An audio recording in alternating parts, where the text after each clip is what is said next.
Assalamualaikum warahmatullahi wabarakatuh. Shalom, Om Swastiastu, Namo Buddhaya, Salam Kebajikan. Perkenalkan, nama saya Nur Atika Putri dan rekan saya Khalila Fatihah Zamna, Florenska Widira Putri. Jadi sekarang kami akan mempresentasikan mengenai tugas hukum perdata internasional mengenai kasus 2 yang akan dijelaskan oleh saya dan rekan-rekan saya. Selamat menyaksikan. Pembahasan kasus 2. Jadi sebelum untuk memulai pembahasan, saya akan membacakan soalnya terlebih dahulu.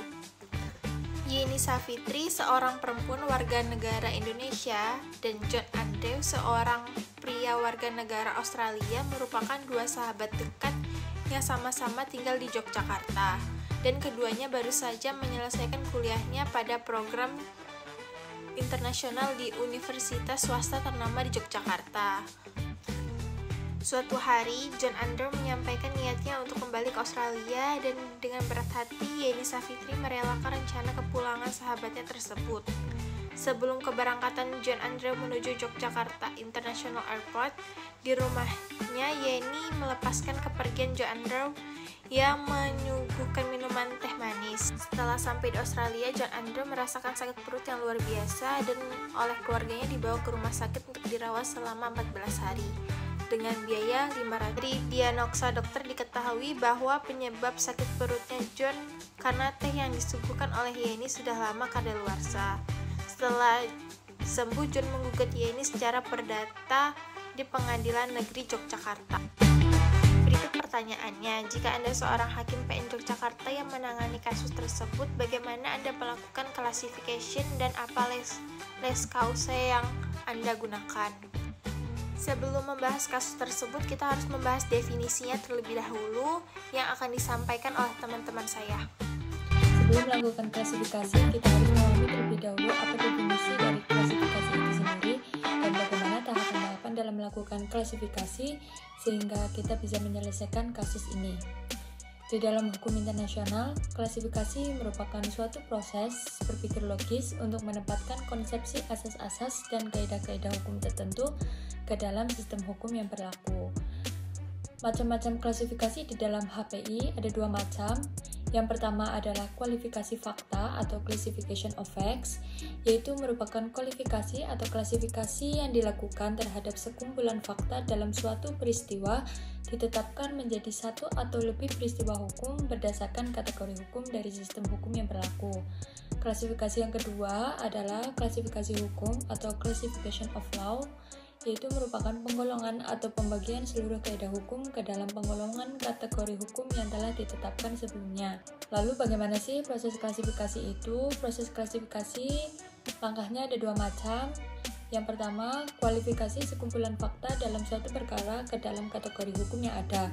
Kualifikasi ini juga berhubungan dengan titik taut primer dan sekunder, di mana dalam kasus ini titik taut primernya yaitu kewarganegaraan pelaku Indonesia, domisili dan tempat kediaman pelaku itu sendiri atau Indonesia, dan kemudian dari titik taut sekundernya dapat dilihat dari lex loci delicti commissi atau tempat terjadinya perbuatan melawan hukum, sehingga John Andrew atau penggugat mengetahui makna yuridis fakta atau peristiwa yang menjadi dasar gugatan. Yang kedua yaitu kualifikasi sekumpulan fakta ke dalam kaidah atau ketentuan hukum yang seharusnya berlaku atau lex causae. Setelah diketahui makna yuridis fakta atau peristiwa yang dibawa ke hadapan hakim, maka hakim bertugas untuk mencari dasar hukumnya. Melanjutkan pembahasan yang telah dijelaskan oleh rekan saya sebelumnya mengenai apa itu classification, bagaimana tahapan-tahapan classification, serta bagaimana penerapan tahapan-tahapan classification di dalam kasus ini.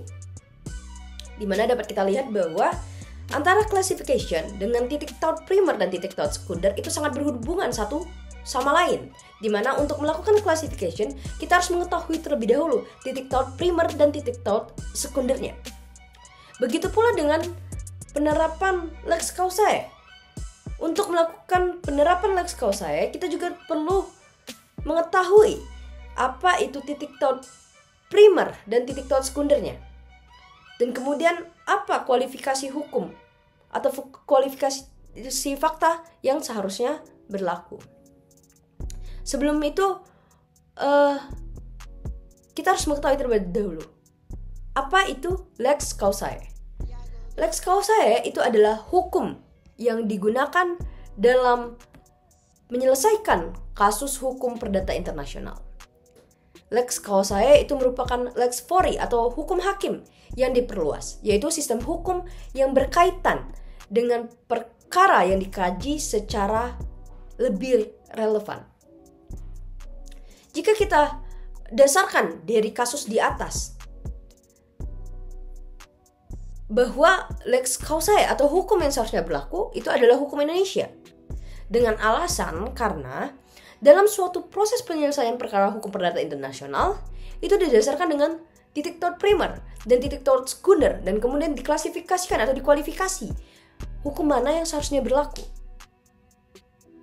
Jadi pada kasus ini, jika didasarkan dengan titik taught primer pelaku yang berkeluarga negaraan, berdomisili dan bertempat kediaman di Indonesia, kemudian dari titik taught sekundernya bahwa berdasarkan tempat terjadinya dilakukan perbuatan melawan hukum atau lex loci delicti commissi juga berada di Indonesia. Kemudian choice of law atau pilihan hukum dari penggugat atau pelapor yang melaporkan ke pengadilan Indonesia, lebih tepatnya di Yogyakarta. Dengan begitu kita dapat melihat bahwa pelapor ini memilih hukum Indonesia untuk mengadili perkara ini. Dengan begitu saya dan rekan-rekan saya berpendapat bahwa jika kami menjadi seorang hakim yang menangani kasus tersebut, maka kami akan melakukan terlebih dahulu penentuan titik taught sekunder dan titik taught primernya. Kemudian kita dapat melakukan kualifikasi fakta yang ada terlebih dahulu dan mengkualifikasi hukuman yang seharusnya berlaku. Merujuk pada lex loci delicti commissi dan choice of law, maka kami berpendapat bahwa lex causae atau hukum yang seharusnya berlaku adalah hukum Indonesia. Sekian presentasi dari kelompok kami. Apabila ada kesalahan kami mohon maaf, pada Tuhan kami mohon ampun. Wabillahi taufiq wal hidayah. Wassalamualaikum warahmatullahi wabarakatuh.